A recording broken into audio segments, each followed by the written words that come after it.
आवाज आ रही है बेटा? आवाज आ रही है? Yes sir.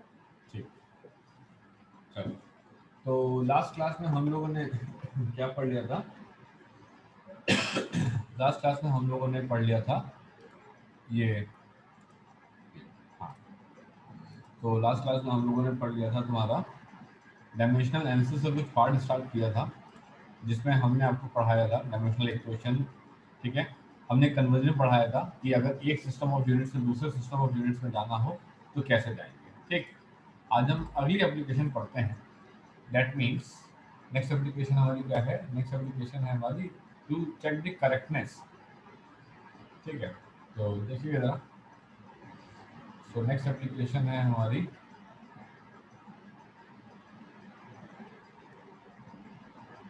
To check the correctness of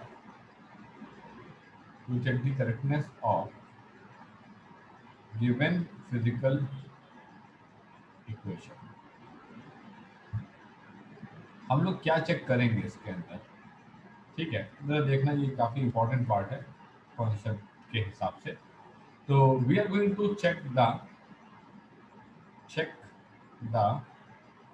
dimensional consistency. We are going to check the dimensional consistency of equation. Equation की डायमेंशनल कंसिस्टेंसी हमको चेक करना है। हमने कहा ठीक, कोई दिक्कत नहीं। इन्होंने कहा कि अब फिजिकल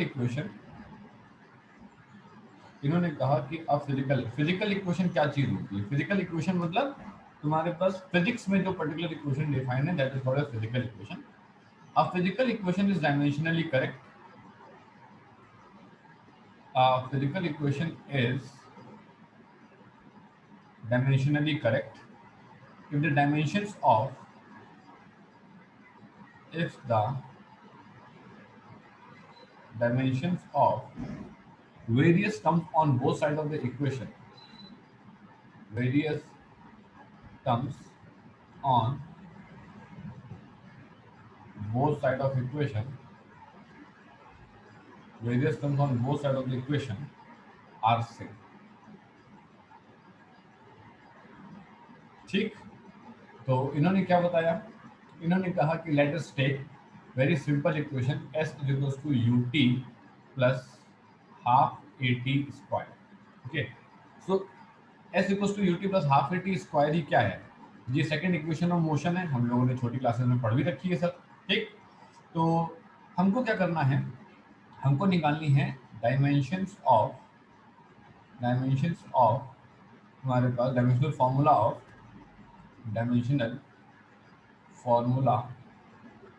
ऑफ हमारे पास एस। ठीक, तो हमने कहा डायमेंशनल फॉर्मूला ऑफ एस में ये एस तो डिस्प्लेसमेंट होता है, ये एस क्या होता है?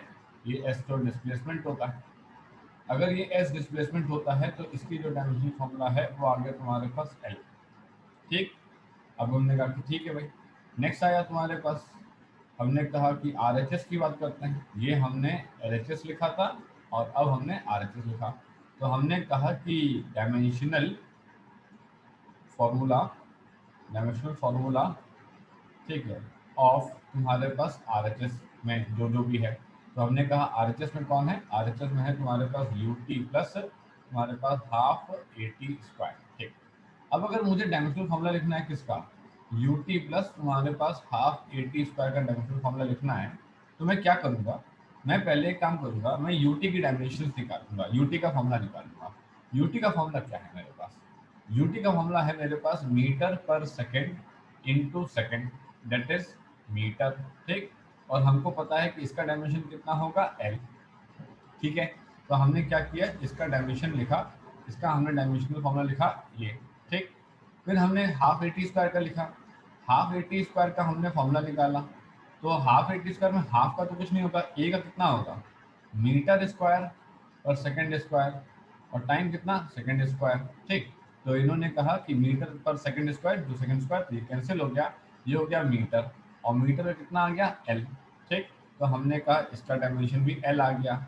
जब दो क्वांटिटी ऐड होंगी या क्वांटिटी सब्ट्रैक्ट होंगी तो ऐसा तभी पॉसिबल है जब उन दोनों क्वांटिटी का डायमेंशन बिल्कुल सेम हो। जब दो क्वांटिटी ऐड होंगी या सब्ट्रैक्ट होंगी तो ऐसा तभी पॉसिबल है जब उनकी डायमेंशन बिल्कुल सेम हो। तो हमने कहा कि ये जो आरएचएस का जो डायमेंशन होगा वो होगा तुम्हारे पास क्या, एल। अब कोई ये ना सोचे कि हमने यहाँ कोई मिस्टेक कर दी है कि यहाँ पे एल लिखा, यहाँ पे एल लिखा तो यहाँ पे 2L लिखना चाहिए, नहीं। डायमेंशंस तुम्हारे पास दो अलग अलग पार्ट की, मतलब एक पार्ट तुम्हारे पास ये है और एक पार्ट तुम्हारे पास ये है, इनकी डायमेंशंस कभी ऐड नहीं हो जाएगी। इनके बीच में प्लस लगा हुआ है, इसका मतलब ये है कि इन दोनों लोगों का जो डायमेंशनल फॉर्मूला होगा वो 100% सेम होगा। अगर दोनों का डायमेंशनल फॉर्मूला बिल्कुल सेम है तो हम आरएचएस का जो डायमेंशन लिखेंगे वो एल लिखेंगे। तो हमने कहा ठीक है। हमने ये देखा कि अगर हम एलएचएस को देखें तो एलएचएस का डायमेंशन हमारा एल आ गया है। अगर हम आरएचएस को देखें तो आरएचएस का डायमेंशन भी हमारा तुम्हारे पास एल आ गया है। तो हमने क्या बोला, हमने कहा कि ये जो इक्वेशन है ये इक्वेशन डायमेंशनली बिल्कुल करेक्ट है। ये इक्वेशन क्या है, ये इक्वेशन तुम्हारे पास जो है डायमेंशनली बिल्कुल करेक्ट है। तो कोई भी इक्वेशन मैथमेटिकली करेक्ट हो या ना हो इससे हमें मतलब नहीं है। कोई भी इक्वेशन फिजिक्स की अगर फिजिक्स में पढ़ाई जा रही है तो उसका डायमेंशनली करेक्ट होना बहुत जरूरी है। अगर वो इक्वेशन डायमेंशनली करेक्ट इक्वेशन नहीं है तो फिर हम लोग ये कहेंगे कि वो इक्वेशन गलत लिखी गई है, वो इक्वेशन एक्चुअल में फिजिक्स में कभी पॉसिबल हो ही नहीं सकती। आई बात समझ में, ठीक। इसी को डिफाइन करते हुए एक प्रिंसिपल आता है और इस प्रिंसिपल का नाम होता है प्रिंसिपल ऑफ होमोजेनिटी। क्या नाम होता है इसका नाम, इसका नाम होता है प्रिंसिपल ऑफ होमोजेनिटी। अब ये प्रिंसिपल ऑफ होमोजेनिटी नाम की क्या चीज है, इन्होंने कहा the dimension of fundamental quantity, इन्होंने बोला the dimension of fundamental quantity, इन्होंने बोल दिया the dimension of fundamental quantity, ठीक, on the two sides of physical, on the two sides of, on the two sides of physical relation, physical relation must be same. इन्होंने कहा कि अगर कोई equation तुम्हारे पास फिजिक्स की इक्वेशन है, ठीक, तो वो फिजिक्स की इक्वेशन को चाहिए कि उसके लेफ्ट हैंड के डायमेंशन उसके राइट हैंड के डायमेंशन बिल्कुल बराबर हो। हमने कहा अच्छा, हमको पता है कि according to second law, Newton का सेकंड लॉ कहता है कि force is directly proportional to the rate of the change of momentum, है ना, डीपी अपॉन डीटी। तो उसने कहा ठीक है, तो F is equals to proportionality के साइन था, तो ये हो गया के डीपी अपॉन डीटी, के हो गया कोई भी कांस्टेंट। इसने कहा के D by D T, T होता है मोमेंटम, तो हमने लिख दिया मास इंटू वेलोसिटी। मास को कांस्टेंट प्रॉपर्टी है तो हमने मास को निकाल लिया, तो D by D T of तुम्हारे पास कितना वी, तो इसने कहा के तुम्हारे पास एम ए, तो इन्होंने कहा एफ इज टू के एम ए आया, ठीक है। अब हमने अभी अभी आपको बताया कि के कौन है भैया, के तो तुम्हारे पास एक कांस्टेंट है, जो कांस्टेंट है उसका डायमेंशन से कोई लेना देना नहीं होता। जो कांस्टेंट है उसका कभी भी डायमेंशन से कोई लेना देना नहीं होता, इसका मतलब हम कभी कांस्टेंट के डायमेंशन नहीं लिखेंगे, नहीं। तो कांस्टेंट है क्यों, अरे कोई फॉर्मूला बना होगा उसमें 2 3 4 अंडर रूट 3 आया होगा, ठीक है, वो उसके फॉर्मूले में आया, लेकिन उसका डायमेंशन से कोई लेना देना नहीं। तो हमने कहा ठीक है भाई, अगर एलएचएस की बात करें तो मैं एलएचएस में बुलाता किसको, एलएचएस में मैं बुलाता डायमेंशंस ऑफ तुम्हारे पास फोर्स को। तो dimensions of, dimension formula of the force लिखता मैं, तो dimension formula of the force लिखता मैं क्या होता, तो ये मुझे पता है कि फोर्स की यूनिट क्या होती है, फोर्स की यूनिट होती है किलोग्राम मीटर पर सेकंड स्क्वायर, ठीक। तो हमने कहा ये हो जाती है एम, तुम्हारे पास एल तुम्हारे पास टी माइनस टू, ये फॉर्मूला हो जाता, ठीक। फिर हमने आरएचएस को लिखा, ठीक, तो हमने आरएचएस को निकाला तो क्या आ गया, जिसने कहा कि डायमेंशंस ऑफ तुम्हारे पास क्या, डायमेंशंस ऑफ तुम्हारे पास के एम ए, ठीक है। अब कोई कहेगा सर के तो नहीं पढ़ाया जाता, हाँ ठीक है आप एम ए लिख लो कोई दिक्कत नहीं। अब एम ए में ये हो गया तुम्हारे पास किलोग्राम, एक्सलेशन का हो गया है मीटर पर सेकेंड स्क्वायर, तो इसका डायमेंशन कितना आएगा M L T minus two. इसका मतलब है कि ये जो फॉर्मूला है इसके एल एच एस की डायमेंशन, इसके आर एच एस की डायमेंशन बिल्कुल सेम है। तो हम ये कह सकते हैं कि ये जो पर्टिकुलर इक्वेशन है ये इक्वेशन डायमेंशनली एकदम करेक्ट इक्वेशन। कैसी इक्वेशन है, ये इक्वेशन डायमेंशनली एकदम तुम्हारे पास करेक्ट इक्वेशन। इस तरीके से हमको यहाँ पे आया समझ में, ठीक। चलो अब हम लोग बात करते हैं और आगे जरा बात करते हैं। इन्होंने कहा कि check the correctness of equation, check the correctness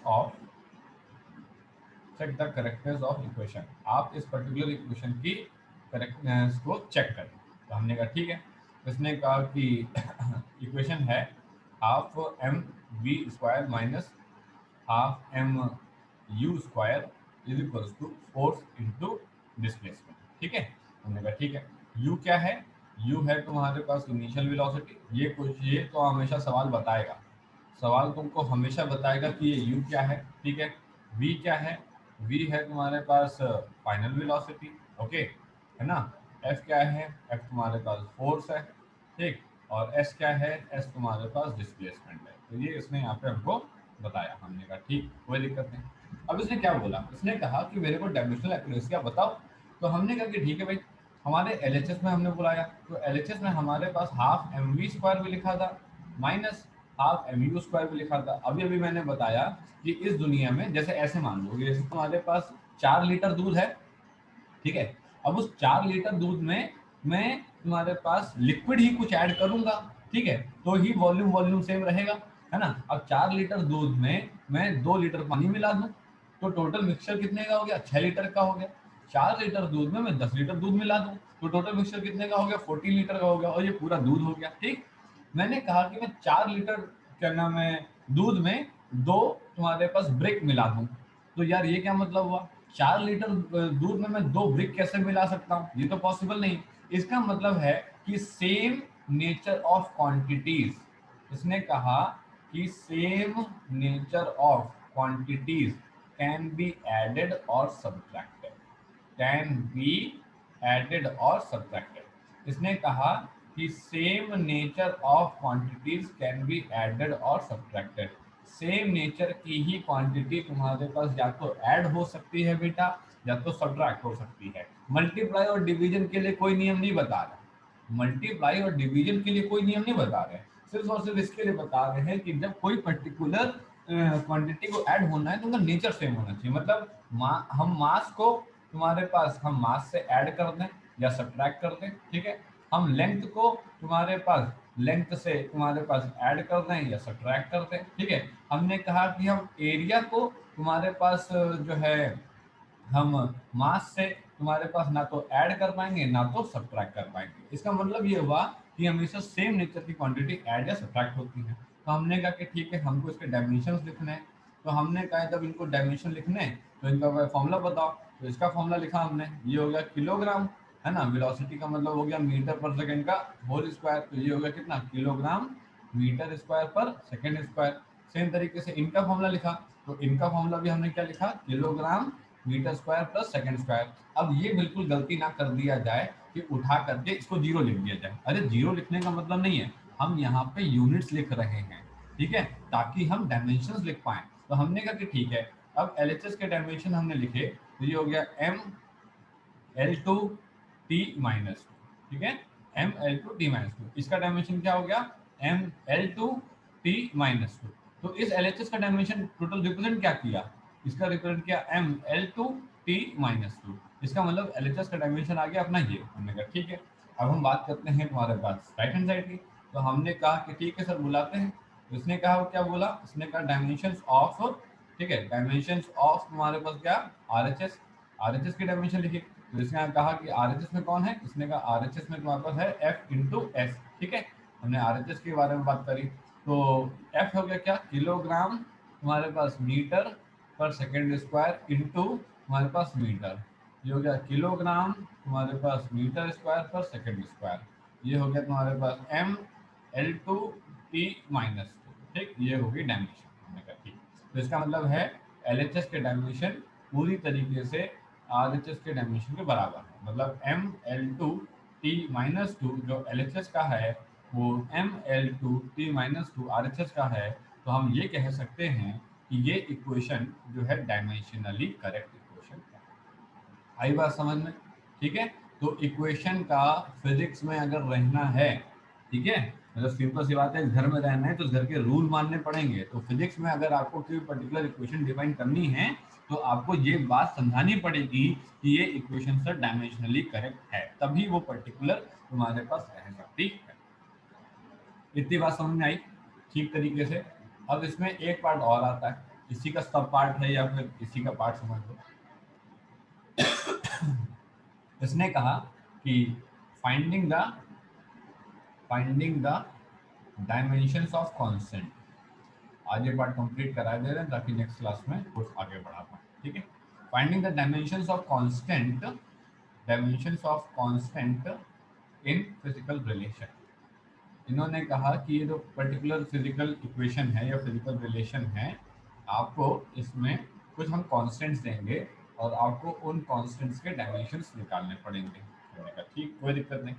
इन्होंने कहा कि the position of a particle, इन्होंने बोला the position of a particle, the position of a particle along x-axis, along x-axis depends on time,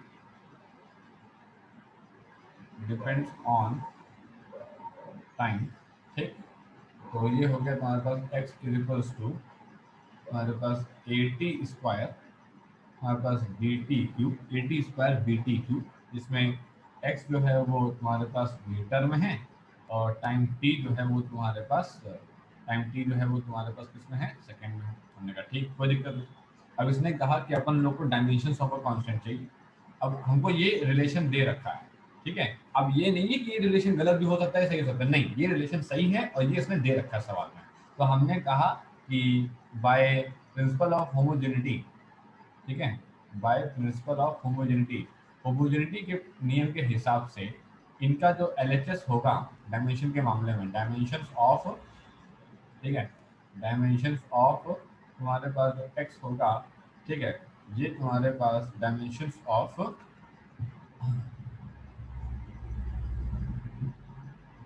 हाँ मैं अभी बताता हूँ, ठीक है, कुछ भी मैं अभी बताता हूँ, ठीक है, करा दे। डायमेंशंस ऑफ तुम्हारे पास जो है ए टी स्क्वायर प्लस तुम्हारे पास बी टी क्यूब, ठीक। अब इसने कहा कि डायमेंशन ऑफ एक्स तुम्हारे पास जो है dimension of A T square B T cube के बराबर है। हमने कहा ठीक है। इसने कहा कि A T square and B T cube can only be added, can only be added, can only be added if they have same dimension.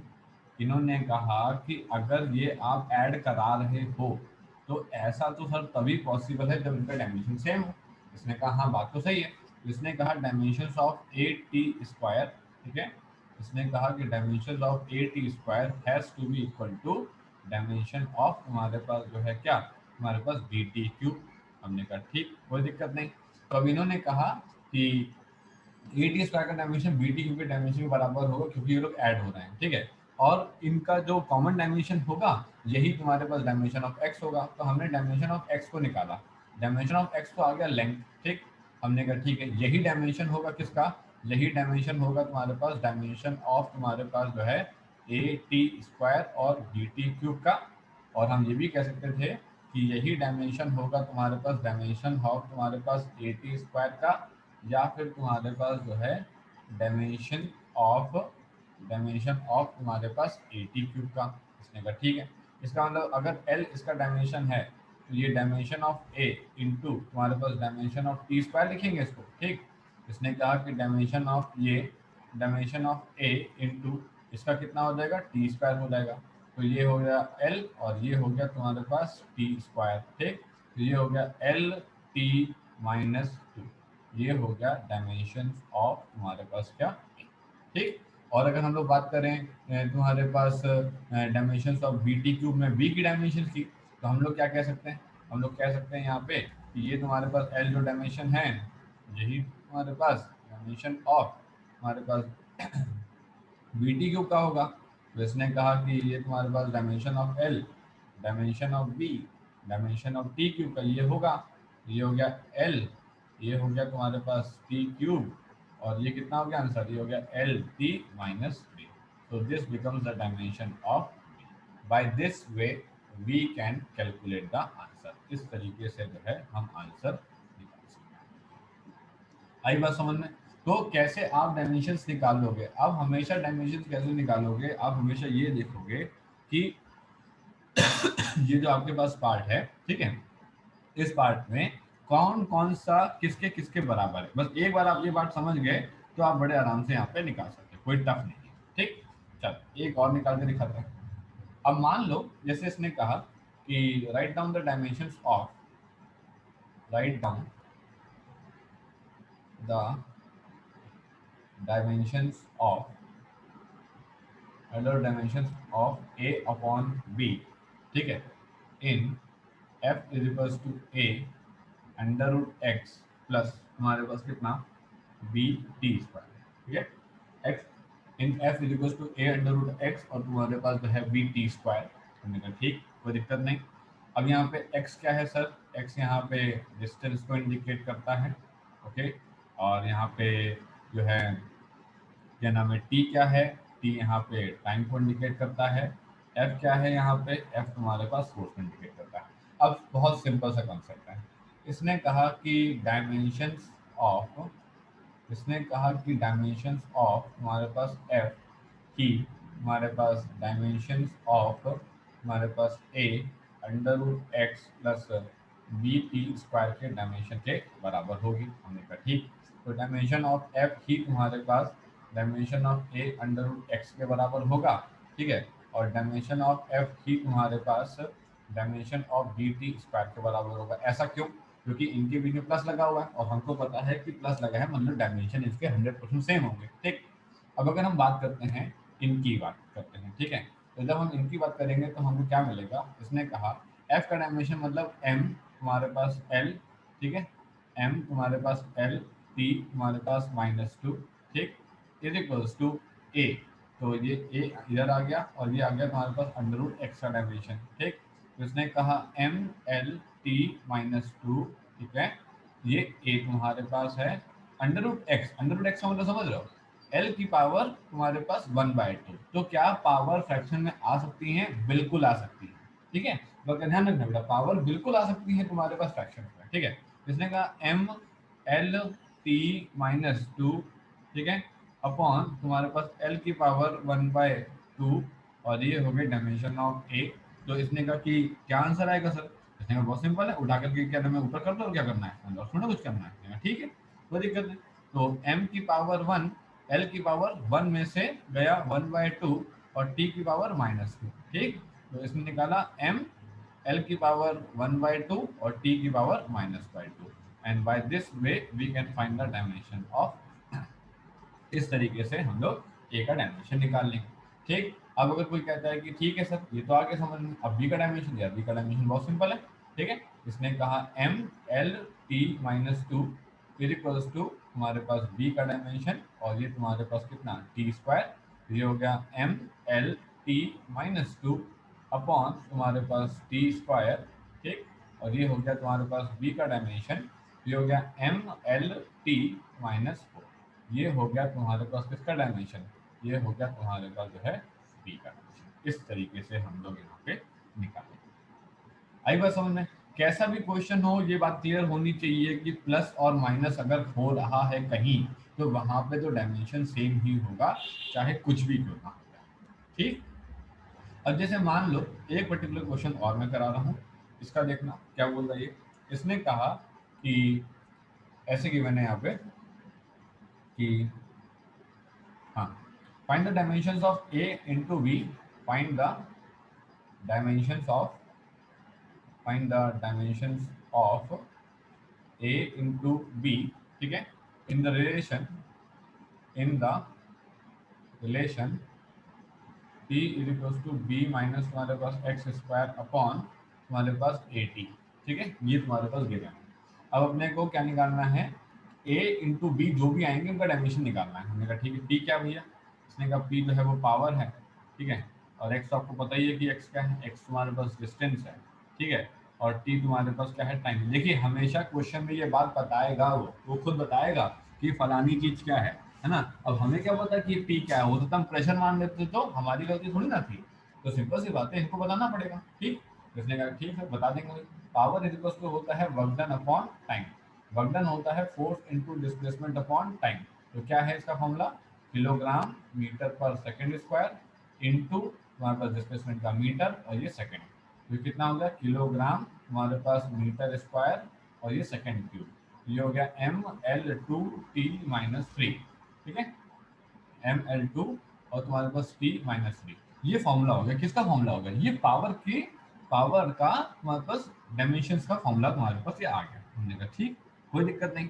अब इसने कहा कि देखिए sir, since since X square subtracted is subtracted from from हमारे पास b, तो dimension of b has to be equal to dimension of X square. ये तो पक्का है, इसमें तो कोई डाउट है नहीं। ठीक, हमने कहा नहीं कोई डाउट नहीं। अब इन्होंने क्या कहा, इन्होंने कहा कि b माइनस एक्स स्क्वायर की डायमेंशन सेम है। एक्स स्क्वायर की डायमेंशन हमको पता है एल स्क्वायर है, तो इसका मतलब डायमेंशन ऑफ b कितनी हो गई, एल स्क्वायर हो गई। तो यहाँ से हम ये पकड़ के ले गए कि b की डायमेंशन जो है वो तो एल की पावर 2 है। ठीक, अब हमको पता करना है इसकी डायमेंशन, ए की डायमेंशन पता करनी है। तो सिंपल है यार, देखो बात, अब हमको ये पता है कि p इक्वल्स टू है b minus X square upon तुम्हारे पास ए टी। तो हमने कहा कि dimension of p into dimension of a into dimension of t is equals to dimension of b minus तुम्हारे पास एक्स स्क्वायर, है कि नहीं, ये पता है हमको बात। हमने कहा ठीक है। अब इसने कहा कि b की डायमेंशन भी एल स्क्वायर है, एक्स स्क्वायर की डायमेंशन भी एक्स स्क्वायर है, तो b माइनस एक्स स्क्वायर की जो डायमेंशन होगी वो भी तुम्हारे पास क्या होगी, एल स्क्वायर होगी। हमने कहा ठीक है। पावर की डायमेंशन पता है हमको, ml2t तुम्हारे पास -3, ये पावर की डायमेंशन है। ए की डायमेंशन निकालनी है, टी की डायमेंशन टी है और इसकी डायमेंशन एल स्क्वायर है। तो हमने क्या किया, A equals to L square upon M L square t-3 और इसकी डायमेंशन टी। ठीक, तो अब ए की डायमेंशन निकालो। हमने कहा ठीक भाई, ए की डायमेंशन निकाल दे, कोई बड़ी बात तो है नहीं। तो हमने यहाँ पे ए की डायमेंशन यहाँ पे निकाली, कितनी आई ए की डायमेंशन। इसने कहा कि सर ऊपर ऊपर जाएगा, यहाँ पे ये होगा m-1, एल स्क्वायर कैंसिल हो जाएगा, टी की पावर -2 आ जाएगी और ये हो जाएगा टी की पावर +2। तो ये ए की डायमेंशन आ गई। हम लोग को किसकी निकालनी थी, हम लोग को निकालनी थी ए इंटू बी की। तो इसने कहा कि डायमेंशंस ऑफ तुम्हारे पास ए इंटू बी की निकालनी है। ठीक है, तो इसने कहा ठीक है कोई दिक्कत नहीं, ये तुम्हारे पास इनकी डायमेंशन हो गई। ए की डायमेंशन कितनी है, अभी अभी बताया, m-1 t+2, और बी की डायमेंशन कितनी है, अभी बताया, एल स्क्वायर। तो हो गया m-1 एल स्क्वायर और टी स्क्वायर। तो दिस इज द फाइनल। इस तरीके से हम लोग यहाँ पे निकाल। आया समझ में बेटा, यहाँ तक कोई डाउट तो नहीं है बहुत सिंपल। बस तुम्हें ध्यान रखना है कि प्लस और माइनस जब भी दो फिजिकल क्वांटिटी हो रही होगी, है ना, तो उनकी डायमेंशन सेम ही होंगे। कभी भी नहीं हो सकता कि दूध में हम उठा करके पाउडर मिला लें, है ना, फिजिक्स के हिसाब से बात कर रहे हैं। वैसे तो टेक्निकली सही है भाई, हम दूध में बहुत सारी चीजें पाउडर के फॉर्म में होती है जो मिला करके पी जाते हैं, ठीक है। लेकिन यहाँ पर अगर बात फिजिक्स की हो रही है तो we are going to add और subtract the same nature quantities always. Same nature की क्वांटिटी ही हमको ऐड या फिर तुम्हारे पास जो है सब्ट्रैक्ट करनी होती है। ठीक, एक क्वेश्चन और दिखा रहा हूँ, ठीक है, सिंपल सा, उसको भी देख लो। ऐसे क्वेश्चन आते हैं, छोटे छोटे क्वेश्चन है एकदम, ठीक है। अब इसने कहा कि if v is given by a upon t plus B T square plus C T cube, ठीक है। इसने कहा v जो है वो तुम्हारे पास वेलोसिटी है, ठीक, टी जो है वो तुम्हारे पास टाइम है, हाँ, और आपको निकालना है फाइंड जो है डायमेंशंस ऑफ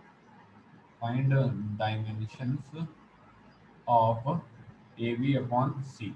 आपको ए बी अपॉन सी की चाहिए। देखो साफ साफ क्लियर है, ये वाला पार्ट अपना क्या है, ये वाला पार्ट अपना एल एच एस है, ये वाला पार्ट क्या है अपना, ये वाला पार्ट अपना आर एच एस है, ठीक है। तो हम ये कह सकते हैं कि डायमेंशन ऑफ वी ही dimension of A upon T होगी, यही तुम्हारे पास dimension of B T square होगी, यही तुम्हारे पास dimension of C T cube होगी, है कि नहीं। उसने कहा हाँ ठीक है कोई दिक्कत नहीं। अब अगर बात आती है तुम्हारे पास यहाँ पे डायमेंशन ऑफ बी ही dimension of A upon T होगी, तो इन दोनों के हिसाब से वेलोसिटी की डायमेंशन होती है एल टी माइनस वन, ठीक, और इसकी डायमेंशन है ए, और स्मॉल टी मतलब हो गया तुम्हारे पास कैपिटल टी, ठीक। तो ए की डायमेंशन निकालना है, ए की डायमेंशन कितना हो जाएगा एल टी माइनस वन और ये टी प्लस वन, ठीक। तो इसने कहा कि ठीक सर, इसकी डायमेंशन क्या हो जाएगी, ए की डायमेंशन हो जाएगी तुम्हारे पास एल। हमने ए की डायमेंशन को सिंपली यहाँ पे निकाल के रख दिया, हमने कहा ठीक। सेम तरीके से अब हम इसको और इसको उठा के लाए, ठीक। जब हम इसको और इसको उठा के लाए तो हमें क्या मिला, हमको मिला यहाँ पे तुम्हारे पास क्या, हमको मिला कि v की डायमेंशन क्या है, v की डायमेंशन है एल टी माइनस वन, ठीक है।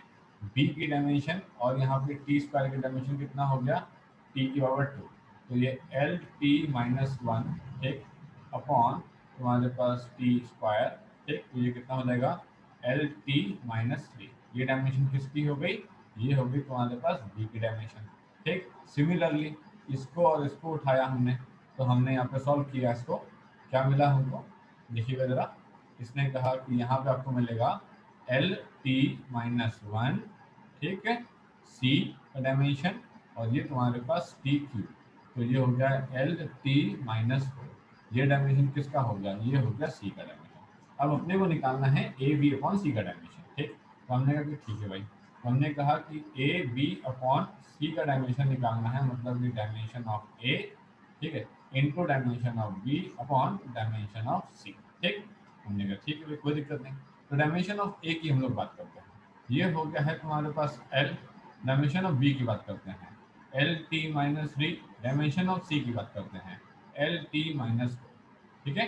ये आ गया वैल्यू, ऊपर तुम्हारे पास एल स्क्वायर है, हाँ, और नीचे तुम्हारे पास एल है, तो ये वाला एल और ये वाला एल तो हट गया, ठीक। ऐसे काटना नहीं है कभी भी, ठीक है, वो काटना गलत होता है, आप उसके क्या नाम है लिखेंगे नहीं, ठीक है, दिखाएंगे नहीं, बस आप डायरेक्टली लिख देंगे एल और ये टी माइनस थ्री और प्लस फोर, तो ये कितना, ये तुम्हारे पास, ये तुम्हारे पास टी, तो हमने इसको सिंपली लिख दिया एल तुम्हारे पास T, and this is the final, ठीक है। तो देख देख रहे हो, है ना, कितना इजी क्वेश्चन है, बहुत टफ नहीं है। अच्छा, इतना टफ क्वेश्चन कोई ज्यादा बनता भी नहीं है, क्योंकि टफ क्या ही बनेगा, वो हमेशा तुमको कोई ना कोई कांस्टेंट इधर उधर लगा के दे देगा और कह देगा कि तुमसे भाई डायमेंशंस वगैरह निकालो, तो यार सिंपल है, आराम से निकाले जा सकते हैं डायमेंशन, तो कोई टफ नहीं है, ठीक है। अब एक लास्ट क्वेश्चन इस कैटेगरी का, ठीक है, फिर अपनी कैटेगरी जो है चेंज करते हैं। अब इसने कहा कि इसमें एक क्वेश्चन आता है कि if x is equals to K, हमारे पास a cos थीटा प्लस हमारे पास b sin थीटा, ठीक है, अपॉन अपॉन तुम्हारे पास a प्लस b, ठीक है। तो इसने कहा कि find the dimensions of, find the dimensions of, find the dimensions of k, ठीक, if a and b has dimensions of length, has dimensions of length, okay. हमने कहा ठीक, कोई दिक्कत नहीं। x इन्होंने दे रखा है क्या, डिस्टेंस, हमने कहा ठीक, कोई दिक्कत नहीं। तो हमने कहा कि भाई ये तो तुम्हारे पास LHS है, ठीक है, और ये पूरा तुम्हारे पास जो है RHS है। a और b के पास डायमेंशंस ऑफ लेंथ है, ए और बी के पास डायमेंशंस ऑफ लेंथ है। तो इन्होंने कहा कि अगर हम ए कॉस थीटा, ठीक है, प्लस बी साइन थीटा की डायमेंशन देखें, तो हमने कहा कि we can write it as A cos theta की डायमेंशन, ठीक, और बी तुम्हारे पास साइन थीटा की डायमेंशन। अगर हम ए कॉस थीटा की डायमेंशन को देखें तो हम क्या कह सकते हैं कि जो ए कॉस थीटा है हमारा, ठीक, कॉस थीटा की तो कोई डायमेंशन होगी नहीं, तो इसकी डायमेंशन सिर्फ एल रहेगी, इसकी डायमेंशन बोला तो इसकी डायमेंशन भी एल रहेगी, तो फाइनल टोटल की डायमेंशन एल रहेगी। हमने कहा ठीक है। नीचे ए प्लस बी की डायमेंशन देखा गया, तो इन्होंने कहा इनकी डायमेंशन तो लिखना बहुत ही आसान है, ठीक। तो इन्होंने कहा इसकी डायमेंशन होगी एल, इसकी भी डायमेंशन होगी एल, और इसकी भी डायमेंशन हो जाएगी एल, ठीक। तो हमने कहा कि ठीक, तो हम लेकर के आए यहाँ पे, तो हमने लिखा यहाँ पे dimension of X is equals to dimension of K into dimension of A cos theta plus हमारे पास B sine theta upon dimension of A plus B, ठीक। उसने क्या बोला, अब इसने कहा कि डायमेंशन ऑफ एक्स तुम्हारे पास कितनी है, सिंपल सी बात है, एक्स तो डिस्टेंस है, तो ये है एल, ठीक है। डायमेंशन ऑफ के कितनी है पता नहीं है, ठीक। Dimension of A cos theta कितनी है, एल है, और ये कितनी है, एल है। तो ऊपर का एल नीचे का एल कैंसिल हो गया। तो अब इसने कहा कि जो डायमेंशन ऑफ के होगी वो तुम्हारे पास डायमेंशन ऑफ एल। ये क्वेश्चन एग्जाम्स में आ सकता है, क्योंकि कॉस थीटा वाला है, तो कई बच्चे ऐसा सोच सकते हैं कि कॉस थीटा की भी कोई डायमेंशन होगी, बट कॉस थीटा की किसी भी तरीके से कोई डायमेंशन यहाँ पे होने वाली नहीं, ठीक है। इस तरीके से तुम्हारे पास ये आता है। तो ये हुआ कंप्लीट इसका कैटेगरी का पार्ट, ठीक। अब एक लास्ट कैटेगरी आता है। क्या आता है लास्ट कैटेगरी, इसमें देखते हैं। लास्ट आता है establishing the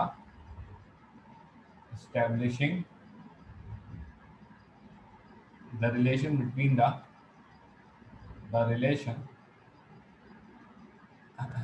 between the physical quantities, between the physical quantities, establishing the relation between the physical quantities। हमने कहा ठीक। अब इसने क्या बताया, इस लोग क्या करेंगे, हम लोग यहाँ पे फॉर्मूला डिराइव करेंगे। फॉर्मूला डिराइव करेंगे मतलब डेरिवेशन करना है क्या, नहीं नहीं, डेरिवेशन नहीं करना है। ये हमको डायमेंशनल एनालिसिस से कहेगा कि फॉर्मूला दिखाओ डिराइव करके, और ये हमको कुछ इंपॉर्टेंट बातें बताएगा। इसने कहा कि ठीक सर बताएगा, तो सुन लेते हैं। तो सबसे पहले इसने कहा कि द विस्कोसिटी, एक एग्जाम्पल लेते हैं, ठीक है, एग्जाम्पल समझाते हैं। इसने कहा the viscosity of gas depends on mass m, on मास तुम्हारे पास m, ओके, और effective diameter d, effective diameter d, ठीक, and the mean speed of molecules v, and the mean speed of molecules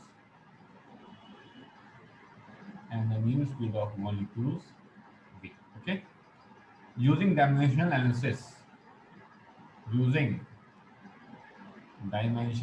यही लिख करके आएगा हमेशा, ठीक है।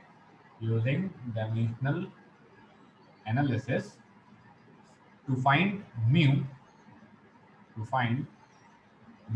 as a function of these variables, हमने कहा ठीक, कोई दिक्कत नहीं। अब क्या है, पहली बात तो विस्कोसिटी का मतलब क्या होता है। विस्कोसिटी का मतलब ऐसे समझो, विस्कोसिटी का मतलब होता है गाढ़ापन।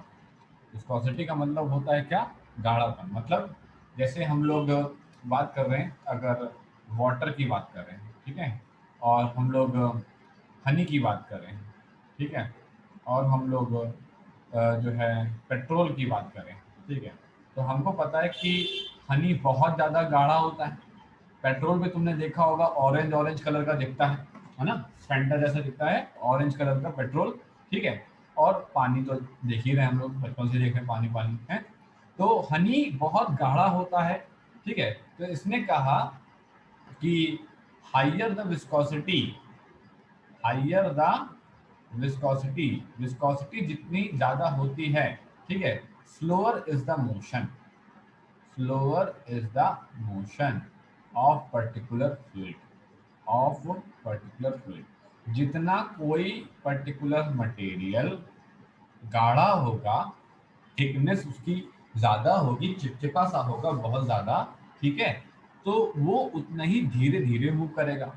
अब सिंपल सी बात है कि पानी वो हनी का जो म्यू होगा वो तुम्हारे पास पेट्रोल से ज़्यादा होगा, और पानी से तो बहुत ही ज़्यादा होगा। तो इसने कहा कि तुम्हारे पास जो म्यू है वो बताता है कि कोई भी लिक्विड कितना ज़्यादा गाढ़ा है। इसने कहा ठीक सर कोई दिक्कत नहीं। अब इसने कहा कि फॉर्मूला, सर हमने तो आज तक फॉर्मूला विस्कोसिटी का पढ़ा ही नहीं है। उसने कहा बात तो सही है, तो फॉर्मूले के नाम पे मैं तुमको अभी ये दे रहा हूँ, tau is equals to mu D U upon तुम्हारे पास डी वाई। ये फॉर्मूला कहाँ से आया सर, ये फॉर्मूला बेटा होता है शियर स्ट्रेस का फॉर्मूला होता है, ठीक। ये शियर स्ट्रेस का जो फॉर्मूला होता है, इसमें हम लोग यही देखा करते हैं कि कैसे एक लेयर हनी की, उसके ऊपर वाली लेयर हनी की कैसे एक दूसरे के रिस्पेक्ट में मूव कर रही है। इसी को हम लोग इस पर्टिकुलर फॉर्मूले से देखा करते हैं, जो कि क्लास 11 में पढ़ाया जाएगा, जो कि अभी लगभग 3 से 4 महीने बाद ये टॉपिक आएगा रखने का। ठीक है, अच्छा 4 महीने बाद आएगा, तब तक जरा पढ़ लेते हैं बेसिक। तो जो शियर स्ट्रेस है, इसका नाम क्या है? इसका नाम है शियर स्ट्रेस। इसका नाम है शियर स्ट्रेस। ठीक, इसने कहा कि इसकी यूनिट होती है न्यूटन पर मीटर स्क्वायर। इसका नाम है चेंज इन वेलोसिटी। अभी याद करना पड़ेगा क्या ये फॉर्मूला? हाँ, अभी तो बेटा याद करना पड़ेगा, अभी तो ये फॉर्मूला याद रखना पड़ेगा। ठीक, उन्होंने कहा ठीक, कोई बात नहीं, याद रखा जाएगा। फिर इसको बोलते हैं क्या? इसको बोलते हैं चेंज इन तुम्हारे पास हाइट।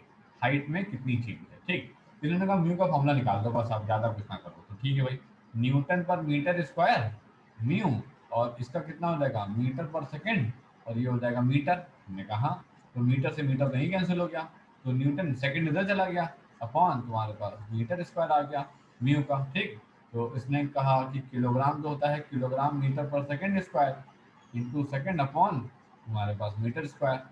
तो ये हो गया सेकंड से सेकंड, मीटर से ये कैंसिल हुआ, तो किलोग्राम पर हमारे पास मीटर पर सेकंड हुआ। ठीक, ये हो गया है m हमारे पास l-1, ये हो गया t-1। बस समझना, m l-1 और तुम्हारे पास t-1। इसने कहा ठीक, ये किसका यूनिट है? ये विस्कोसिटी का है। अब से तुमको ध्यान रखना पड़ेगा कि विस्कोसिटी का जो डायमेंशनल फॉर्मूला होता है वो होता है m l-1 t-1। इसने कहा ठीक है। अब क्वेश्चन क्या था सर? क्वेश्चन कैसे करना है? The viscosity of a gas, समझना। इसने कहा the viscosity of a gas depends upon mass m, effective diameter d, mean speed of the molecules b। तो तीन चीजें हैं, मास m दे रखा है, डायमीटर d दे रखा है, और स्पीड ऑफ द मॉलिक्यूल हमारे पास v दे रखा है। तो कैसे लिखते हैं जरा देखो। इसने कहा ऐसे लिखते हैं, mu is directly proportional to, हमारे पास पहला कौन सा था? मास m। तो आपने लिखा मास m की पावर a। दूसरा कौन था? डायमीटर, डायमीटर की पावर b। तीसरा कौन था? वेलोसिटी, वेलोसिटी की पावर c। हमने कहा ठीक सर, कोई दिक्कत नहीं। अब इसने क्या बोला? इसने कहा कि अब क्या लिखना है सर? अब हमको ऐसे लिखना है म्यू इज इक्वल्स टू, ऐसे लिखना है k हमारे पास m की पावर a, d की पावर b, b की पावर c। हमने कहा ठीक है। अब हम क्या लिखेंगे? अब हम लिखेंगे क्या नाम है, राइटिंग द डायमेंशनल फॉर्मूला। तो लिखेंगे writing the dimensional formula. Writing the dimensional formula, dimensional formula लिखने का। इसने कहा ठीक है, ला भैया म्यू का डायमेंशनल फॉर्मूला लिखो। तो m1 l-1 t-1, ये लिखा हमने इधर फॉर्मूला। ठीक, हमने k को छोड़ दिया, तो कांस्टेंट है। m का डायमेंशनल फॉर्मूला, m का क्या होता है? m का तो होता है किलोग्राम। इसने कहा मास का तो होता है तुम्हारे पास किलोग्राम, और मास का किलोग्राम होता है, तो ये हो गया तुम्हारे पास क्या? m हो गया। तो हमने लिखा तुम्हारे पास m की पावर कितना? a। ठीक, फिर आया डायमीटर, डायमीटर का मतलब ये हो गया लेंथ, मीटर, ये हो गया है l। हमने यहाँ पे लिखा क्या? l की पावर तुम्हारे पास b। ओके, इसने कहा ठीक। फिर इसने क्या कहा? वेलोसिटी, वेलोसिटी का कितना होता है? तो वेलोसिटी होता है तुम्हारे पास मीटर पर सेकंड। इसका कितना होगा? l हमारे पास t-1। ठीक, तो ये हो गया तुम्हारे पास l t-1 की पावर तुम्हारे पास c। ठीक, अब इसने कहा m की पावर 1, l की पावर -1, t की पावर -1। ठीक, इज इक्वल्स टू k। ये हो गया है m की पावर a। ठीक है, ये हो गया है l की पावर कितना? b plus c। ये हो गया t की पावर कितना? -c। ठीक, हमने कहा अब हम कुछ नहीं करेंगे, अब हम इक्वेट कर देंगे। ठीक है, इक्वेटिंग द पावर्स। इसने कहा इक्वेटिंग द पावर्स, आपको बस पावर्स जो है इक्वेट करके देनी है। ठीक है, ऑफ LHS, जो LHS में लिखा है आपने, एंड जो आपने RHS में लिखा है। तो m की पावर यहाँ a, यहाँ पे 1, तो a की वैल्यू कितनी? 1। l की पावर यहाँ -1, यहाँ b प्लस c, तो b प्लस c को हमने लिखा -1। t की पावर -1, यहाँ -c, तो हमने लिखा -c की वैल्यू -1, जिससे c की वैल्यू कितनी आ गई? 1 आ गई। c की वैल्यू 1 आ गई, a की वैल्यू यहाँ पे 1 आ गई। ठीक, इसने कहा ठीक। फिर इसने क्या बताया? इसने कहा कि ये इक्वेशन नंबर 2 है। तो हमने क्या बोला? हमने कहा पुटिंग इन 2। हमने कहा पुटिंग इन 2, 2 पे पुट करते हैं। तो b प्लस, इसकी वैल्यू 1 -1, b की वैल्यू कितनी? -2। b की वैल्यू भी पता लग गई, a की वैल्यू भी पता लग गई, और c की वैल्यू भी पता लग गई। हमने कहा सिंपल उठाओ और इस फॉर्मूले में डाल दो। किस फॉर्मूले में डाल दो? इस फॉर्मूले में डाल दो। ठीक है, तो हमने कहा writing in the expression of तो हमने कहा कि writing the values of ABC, writing the values of A, B, C in expression of in expression of in expression of mu is equals to k m की power a, b की power b और b की power c। ठीक, तो हमने कहा कि mu is equals to कितना k, ओके, m की पावर a की वैल्यू 1, d की पावर b की वैल्यू -2, c की पावर b की पावर c दैट इज 1। तो mu is equals to k m v upon D square. ठीक, so इसने कहा यही बनेगा हमारा फॉर्मूला। इस तरीके से हम लोग फॉर्मूला आई समझ में। करना क्या होता है इन सवालों में, इन सवालों में मेरे को जो डिपेंडेंट है पहले उनके बारे में लिखने का, और जो डिपेंडेंट है अगर हमने उनके बारे में लिख लिया तो उसके बाद होगा क्या, उसके बाद हम डायमेंशन लिखेंगे, और जब उसके बाद डायमेंशन लिखेंगे तो उसके बाद बस कुछ नहीं करना है, उठा के सॉल्व करते चले जाना है और ये बड़े आराम से सॉल्व होता जाएगा। आया समझ में? डाउट तो नहीं है इसमें कहीं पे भी? ठीक, अब देखो एक और क्वेश्चन करा था, इसको समझना जरा। ये क्वेश्चन क्या है, इसने क्या बताया, इसने कहा a small steel ball of radius, a small steel ball of radius r, small steel ball of radius r falling under gravity, falling under gravity, ठीक, through viscosity mu, through viscosity mu, ठीक, attains a constant velocity v, attains a constant velocity v, the velocity depends on weight w, the velocity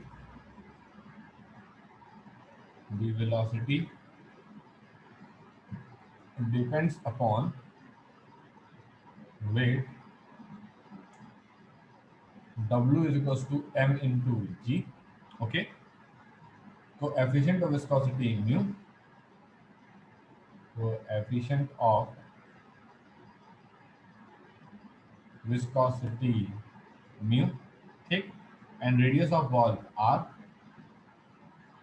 and radius of ball r, okay, using dimensions find the expression, using dimensions, ठीक, find expression, ठीक, चलो निकालते हैं।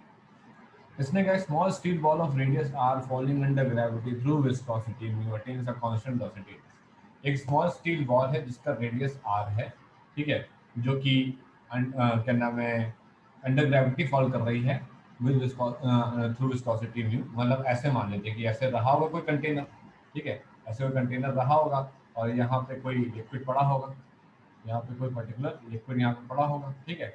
अब इस particular liquid से कोई तुम्हारे पास बॉल जो है वो नीचे गिरती ही चली जा रही है। तो हमने कहा ठीक है सर, बॉल नीचे गिरती जा रही है, सही है। तो हमने क्या किया, हमने कहा कि ये रही वो बॉल, ठीक, ये वो पर्टिकुलर बॉल है और ये बॉल जो है नीचे नीचे तुम्हारे पास v वेलोसिटी से आ रही है। इस बॉल का रेडियस r गिवन है और तुम्हारे पास वेट mg है और ये जो तुम्हारे पास फ्लूइड है इसकी विस्कोसिटी म्यू है, ठीक। इसने कहा था वेलोसिटी v, जो वेलोसिटी v है वो डिपेंड कर रही है किस पे, w पे, तो w की power a, coefficient of viscosity mu पे, तो म्यू की power v, and radius of ball r पे, तो r की पावर c। तो v इज इक्वल टू हमने लिखा k w की पावर a, म्यू की पावर v एंड r की पावर c। हमने कहा ठीक है भाई, तो अब यार क्वेश्चन बहुत सिंपल हो गया यहाँ से। अब इसने क्या बोला, इसने कहा कि बस डायमेंशन लिख दो और कुछ ना करो, डायमेंशन लिखते चले जाओ। हमने कहा कि w बोले तो तुम्हारे पास mg, ठीक है, W बोले तो mg मतलब किलोग्राम तुम्हारे पास मीटर पर सेकंड स्क्वायर, तो ये हो गया ml तुम्हारे पास t-2, है ना, ml तुम्हारे पास t-2, तो हमने लिखा यहाँ पे, हमने कहा कि writing the dimensions, writing the dimension, हमने यहाँ पे डायमेंशन लिखना शुरू किया।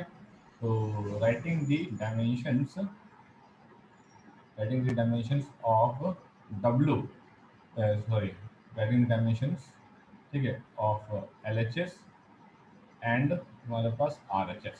समझना जरा यहाँ पे। अब इसने कहा कि मुझे W की डायमेंशन भी चाहिए, म्यू की डायमेंशन भी चाहिए। म्यू की डायमेंशन तो अभी अभी बताई थी मैंने। म्यू की डायमेंशन क्या बताई थी, अभी ऊपर सॉल्व किया था ना उन्होंने म्यू का, ये रहा ML-1 D-1। तो म्यू की डायमेंशन पता है कि ML-1 T-1, ठीक। और R की डायमेंशन मतलब लेंथ की डायमेंशन, ये हो गई यहाँ पे, ठीक। और फिर इसने क्या बताया, फिर इसने कहा कि V की डायमेंशन क्या होगी, ये होगी LT-1, ये V की डायमेंशन होगी, ठीक। हमने लिखा LT-1 is equals to K, ठीक है, MLT-2 की पावर A, ठीक है, ML-1T-1 की पावर B एंड L की पावर C, ठीक है, ये लिखा। अच्छा, रीज्वाइन कर लीजिए सभी लोग, टाइम कंप्लीट हो रहा है, रीज्वाइन कर लो जरा।